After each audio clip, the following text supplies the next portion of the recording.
Hakim murka, penahanan guru tegur anak polisi ditangguhkan, oknum polisi minta uang damai 50 juta. Hakim marah besar saat tahu Supriyani, guru honorer yang diadili itu, hanya menegur seorang murid yang ternyata anak polisi. Maka, Kejaksaan Negeri Konawe Selatan bersama Hakim PN Andolo membebaskan Supriyani pada Selasa tanggal 22 Oktober. Kepala Seksi Intelijen Kejaksaan Negeri Konawe Selatan Teguh Oki Tribowo mengatakan, penetapan jaksa penuntut umum ini menandai langkah baru proses hukum Supriyani. Namun ia tetap mengikuti proses persidangan untuk pembuktian. Terkait dengan pembebasan ini, Kapolres Konawe Selatan, AKBP Febri Sam menyerahkan proses kepada kejaksaan dan pengadilan. Sebab pihaknya mengusut kasus ini berdasarkan laporan Neref didampingi suaminya Aibtu WH Polsek Baito Jumat 26/4. Karena ibu korban melihat ada bekas luka memar di paha belakang koran pada Kamis tanggal 25 April lalu. Penanganan kasusnya itu sudah sesuai SOP, sebab ada barang bukti foto sapu dan baju seragam korban dan luka memar. Bahkan sudah ada mediasi 5 kali namun tak ada kesepakatan. Kapolres membantah tak ada uang jaminan atau damai sebesar 50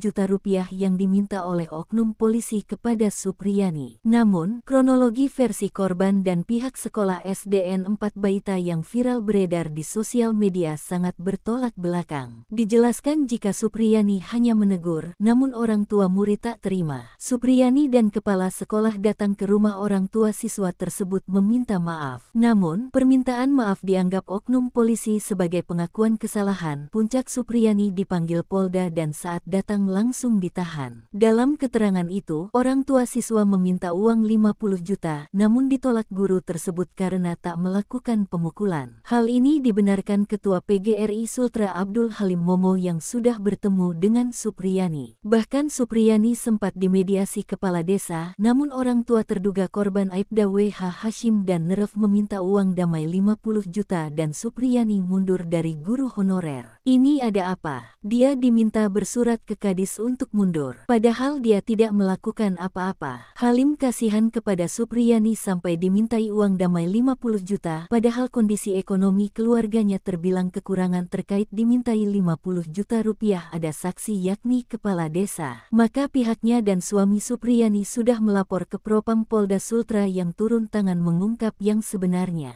Dia menduga ada penyalahgunaan kewenangan dalam kasus ini.